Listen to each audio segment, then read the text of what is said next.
Hi there, Simon from simonwoods.com here.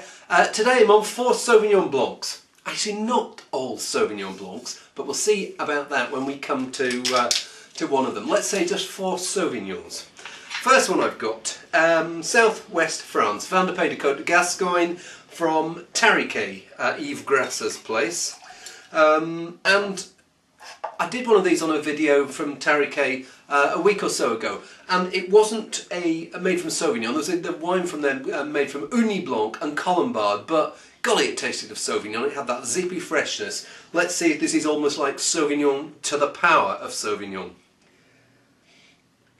Well, I get that slightly catty gooseberry edge there. It smells fresh, smells grassy. It doesn't smell extremely complicated. It smells refreshing though. Perfect for it. It's an absolutely atrocious day outside, tipping down with rain. And I've got all the lights on in here, but I'd probably still come across as a bit orange because there's just not enough natural light. I ought to hibernate.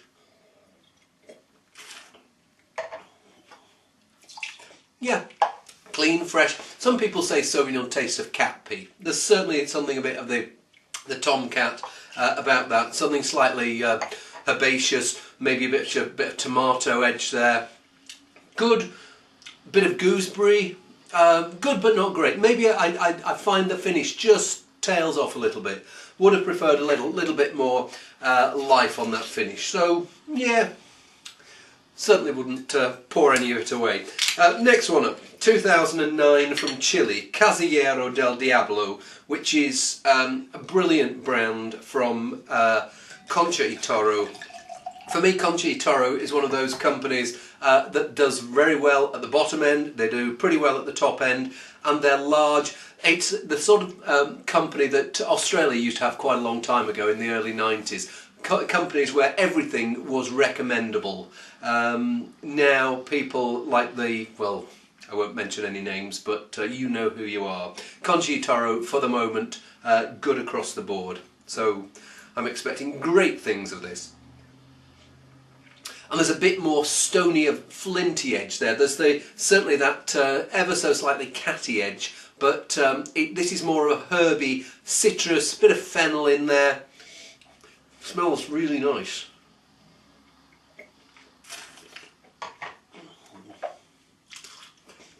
It's quite a bit richer than the Tariquet was. 6 months younger. But it feels like a rounded, complete wine. Quite a bit of weight to that, despite this crisp edge, and it has got this minerally edge as well. Not sure exactly how much this is at the moment. £7. Perfect at that price. That's really spot on wine at that price.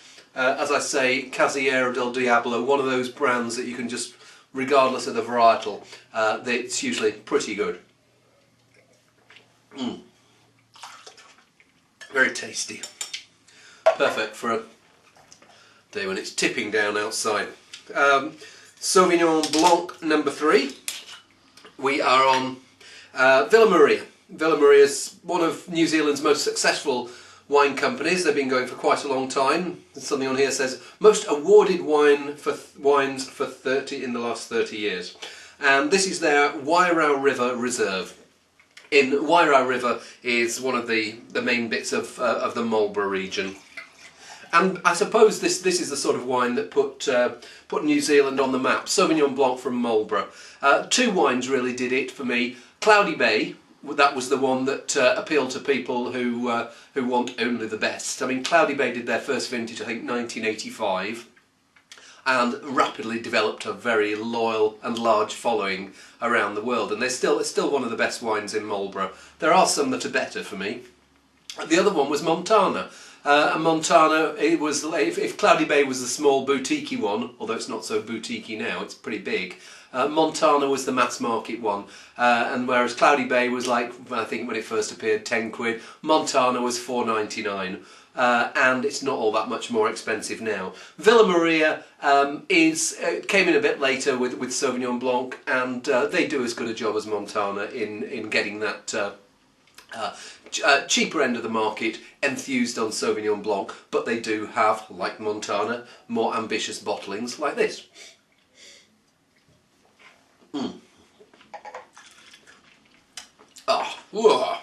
what a lot of flavour in a glass there. It's like someone squeezed out gooseberry pie, put gooseberry pie through a mangle, and the juice has oozed out.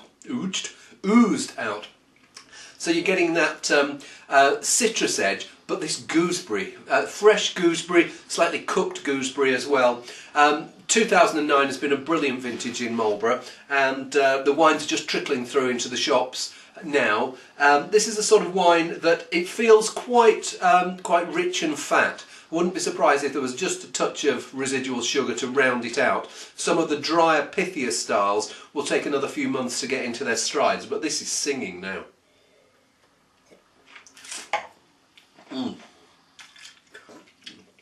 May have a bit too much flavour for some people, but if you like that in-your-face, rich gooseberry edge, tanged with citrus, can't go wrong with that. Okay, the last Sauvignon. I say Sauvignon because one of the it's a Bordeaux. This one, incidentally, the only one of the four comes with a cork, and it just says Bordeaux Chateau Duclas Expérience 14 X1V, and the Sauvignon in here, it's not all Sauvignon Blanc. I think there's a touch of Sauvignon Blanc, but there's another Sauvignon in there. There are three Sauvignons. There's Sauvignon Blanc, Sauvignon Gris, Sauvignon Vert, and I think this one is Sauvignon Gris. Anyway, so here is a completely different beast. This, I stick my nose in and I smell sweet toasty oak. This has been barrel fermented, so it's almost closer to a Burgundy style, white Burgundy style, than maybe the Loire or Marlborough style that you expect with a regular Sauvignon. That oak aging has added roundness, smokiness, yeah, this slightly bit of the gunflint there from Sauvignon, but there's also this rounded, waxy, slightly buttery edge.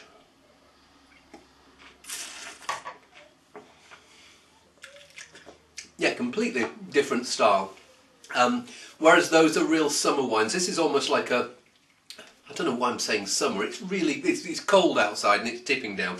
But this is a sort of more a wine I want to drink on a day like this. Reminds me of, can't remember the last time I had tinned pears, but tinned pear juice. I get that character in quite a lot of white Bordeaux, even though I've not had tinned pears for a long, long time. Very rich, mouth-filling. Yes, as I say, probably closer to maybe a white Burgundy style than a classic Sauvignon.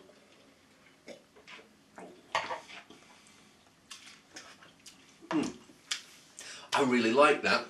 Yes, from this company Yvon Meaux, and I find that some of the Yvon Meaux reds are a bit over-oaked, but this one, they've got the oak absolutely right for the wine, and I might be having a glass of that later tonight. See you soon.